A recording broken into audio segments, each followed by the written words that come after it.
Welcome to International Management, the podcast that breaks down the core challenges and strategies of global business.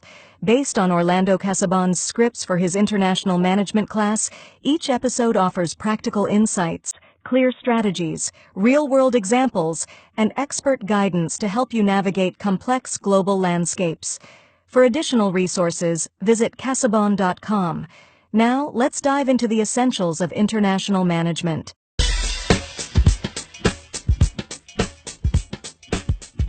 All right, everyone, get ready for a deep dive.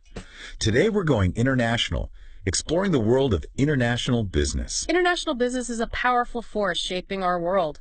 It really is. We're talking about a global exchange of goods, services, and ideas, influencing almost everything we see and use every day. Exactly. From the clothes we wear to the tech in our hands. Exactly. In this deep dive, we'll define what international business is, explore what drives it, and look at strategies companies use to navigate global markets. We'll even touch on the ethical side of doing business on such a large scale. It's complex. It is. So let's start with the basics.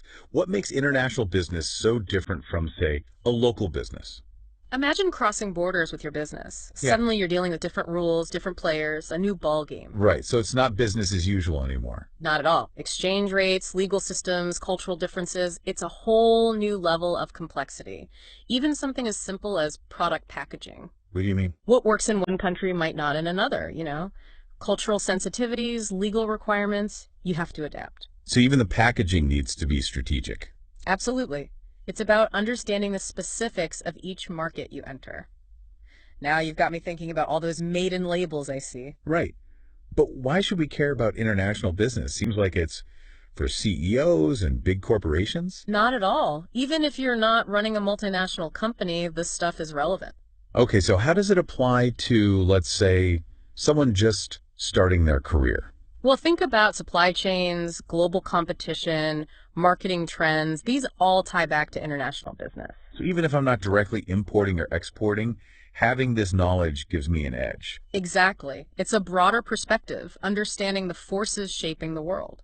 Say you're applying for a job at a company that sources its materials globally. Right, like most companies these days. Well, if you can discuss those supply chains, the risks and opportunities, it shows you're thinking strategically and globally. Makes sense. It's not just business, it's understanding the world, period. Exactly. And on a personal level, it makes you a more informed consumer. You start to understand why prices fluctuate, why certain products are available in some places but not others. It's all part of a bigger picture. That's a great point. Okay, so we know what it is and why it matters. Yeah. Now, how do companies actually expand internationally? There are a few paths companies can take depending on their resources, risk tolerance, and target market. It's not one size fits all. Okay, so what are some of the most common strategies? Some companies start by testing the waters with exporting and importing. So find a buyer overseas, ship the goods, and that's it. Well, in essence, yes, but there are things to consider. Customs regulations, logistics, ensuring you can actually meet the demands of that new market. So it's more than just sending a package. What about companies that are ready to make a bigger commitment? That's where we see things like foreign direct investment or FDI. FDI, that rings a bell. It means investing in facilities or operations in another country. It's like setting up shop there. Like building a factory in another country. Exactly. It can be building a new facility, a greenfield investment, or even acquiring an existing company in that market. Each approach has its own advantages and disadvantages. So it's about choosing the strategy that aligns best with their overall goals. Exactly. There are other options too, like licensing and franchising, leveraging their intellectual property or business model without setting up their own operations. Like a software company licensing their tech to a distributor overseas or a restaurant chain expanding through franchising. Precisely. These are very effective for rapid expansion, especially for companies with a strong brand or a proven business model. So we've got a range of strategies, from testing the waters with exporting to diving in headfirst with FDI. Right, and choosing the strategy is just the start. There's a whole world of things to consider when going global. Now you really got me curious. Like what? Understanding what drives globalization itself. It's not just companies wanting to expand. There are fundamental changes globally that make it easier to do business across borders. Think of it as a mix of what companies want to do and what's making it easier for them to do it. Interesting. Okay, so break that down for me. On the company side, They often want to tap into new markets with huge growth potential. Like, imagine expanding your customer base to 1 billion new consumers. That's a powerful incentive. Makes sense. So companies want access to new customers and new markets. Anything else? They're also looking for vital resources, raw materials, specialized expertise, things that might be scarce or more affordable elsewhere. So it's about finding opportunities and staying ahead of the competition by getting the resources they need. Exactly. Now, on the flip side, we've got those changes that make global business easier. Technological advancements are a big one. The internet, instant communication, faster shipping. It's revolutionized how companies operate globally. Like the world is getting smaller. Right. And then there are political shifts.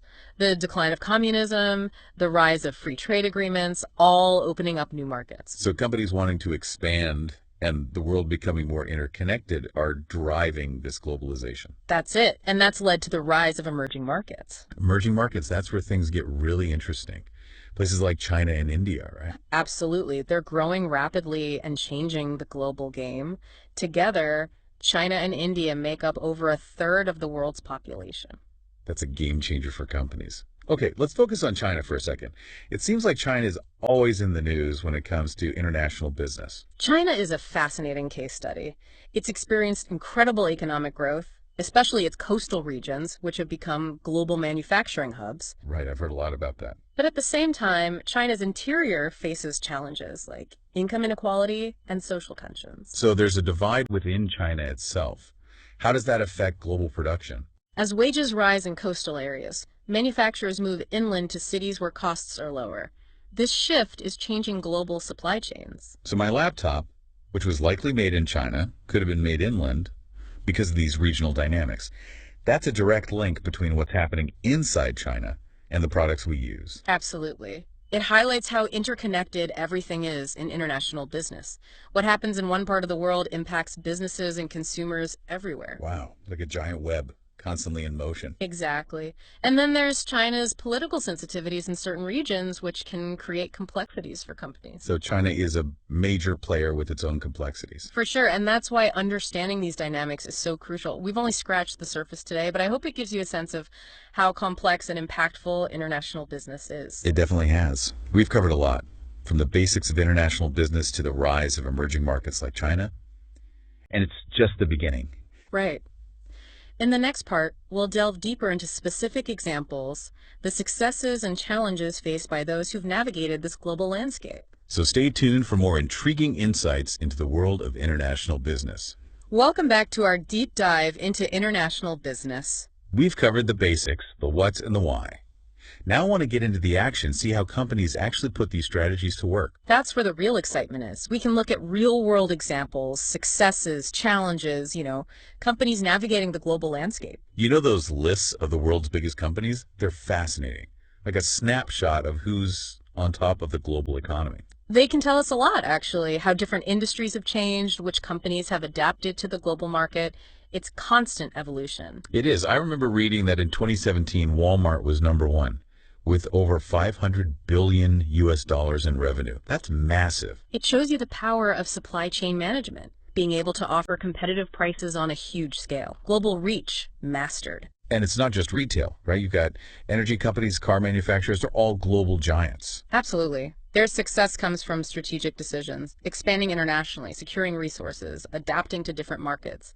It's complex, but they've found their way. What really stands out to me is the rise of tech companies on those lists. Apple, for instance. Their revenue jumped from $24 billion in 2007 to $229 billion in 2017. That's crazy. Phenomenal growth, reflecting the tech sector as a whole. Innovation is a major driver of global success. Apple created products with global appeal, combined with their approach to manufacturing and marketing, and that propelled them forward. And then there's Amazon.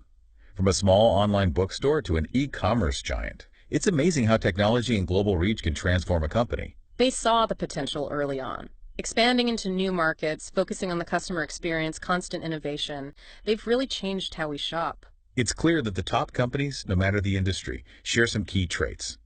Adaptability, innovation, and knowing how to play the global game. Right. And they've taken advantage of those forces driving globalization, leveraging their strengths, getting resources efficiently, accessing new markets strategically, It's a competitive race. It's inspiring to see how these companies have grown and handled the complexities of international business, but I imagine it's not always smooth sailing. Definitely not. Success in the global market isn't a given. There are plenty of companies that have struggled, failed to adapt, or faced unexpected hurdles. Right. It's a reminder that international business is complicated. It takes careful planning, cultural awareness, and a deep understanding of the global landscape, which is always changing. Sometimes, even with the best plans, things happen that can throw even the most established companies off course. Global pandemics, sudden political shifts, these things are almost impossible to predict. Like the 2008 financial crisis. It shook the entire world economy. Even the biggest companies melted. Really showed how interconnected we all are. It did.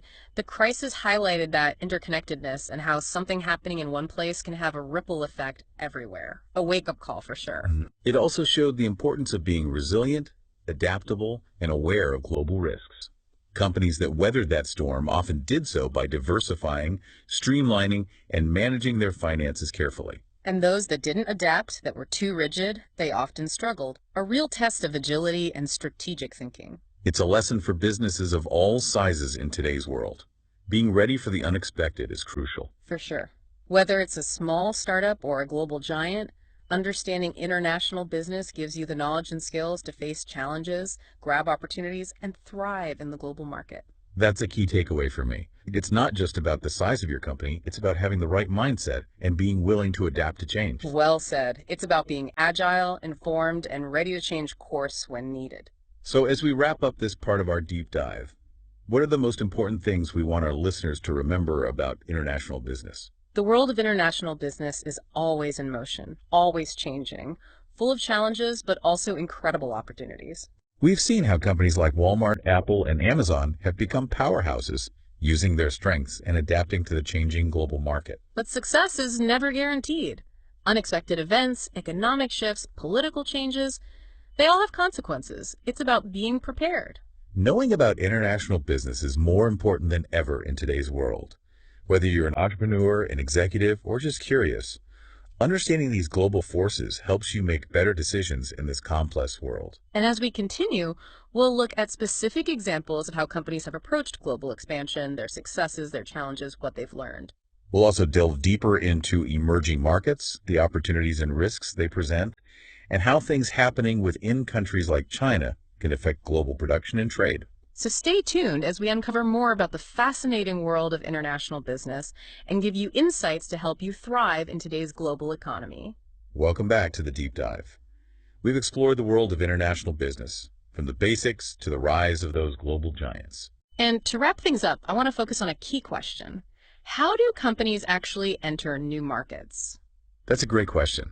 We've talked about strategies like exporting FDI, licensing, but what's it like in practice? How do they make those choices and succeed? It starts with good research, understanding the market they're targeting, the needs, the preferences, the culture. It's more than just translating some marketing materials. You really need to understand what makes that market tick. So you can't just see an opportunity and jump in. Right. You have to ask questions. Who are the competitors? What are the legal and regulatory hurdles? What cultural factors might influence consumers? Sounds like a lot of prep work before even taking a step. It is, but that upfront work can prevent a lot of headaches later on. Once a company knows the market, then they can create a strategy for entering that market. What would that kind of strategy look like? Can you give us an example? Sure. Let's say a company wants to enter the Chinese market. They've done their research and there's demand for their product. But they also know China is a tough market, very competitive. So what could they do? They might partner with a local distributor, someone who already has connections and knows how things work in China. That can be a lower risk way to get started rather than building everything from scratch. Like having a guide to help you navigate the landscape. Exactly. Or they might set up their own subsidiary in China. More control, but also a bigger investment and a need to really understand the local rules. The trade-off between control and risk. Exactly. And the best approach always depends on the company, the product, the market itself. So thorough market research and a good entry strategy are key.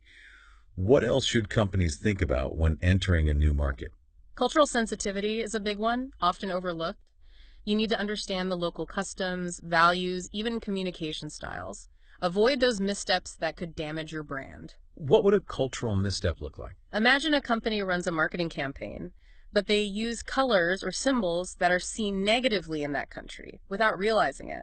That could cause misunderstandings, even backlash from consumers. A reminder that what works in one culture might not work in another. Right. Cultural sensitivity goes deeper than just language. It's about understanding the cultural values that shape how consumers see things, how they behave. So do your research, be respectful, and be ready to adapt. Absolutely. And build relationships. Local partners, stakeholders, even consumers. Building trust is important for success in any market. Great points. But let's switch gears a bit. I'm curious about your thoughts on the future of international business. What trends are you seeing that will shape this field?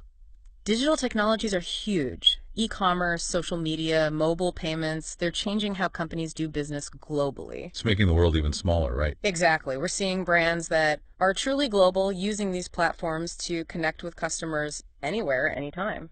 What about emerging markets like China and India? We've talked about their growth, but how do you see them shaping the future? They're becoming major players, not just as consumers, but as innovators and investors too.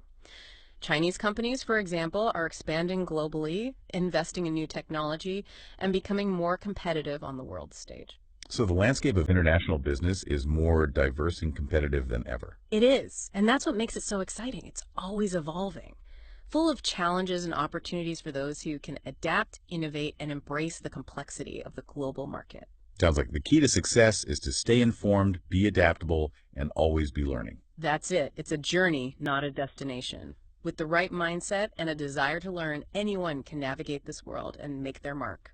This has been an incredible deep dive. Thank you for sharing your expertise and guiding us through this fascinating world. My pleasure. Remember, the world of international business is huge, always changing. But if you stay curious, informed, and engaged, you'll be ready for the challenges and the opportunities. To our listeners, we hope this deep dive has made you curious and given you a new way to think about the global forces shaping our world. Keep exploring, keep learning, and thanks for joining us on the deep dive.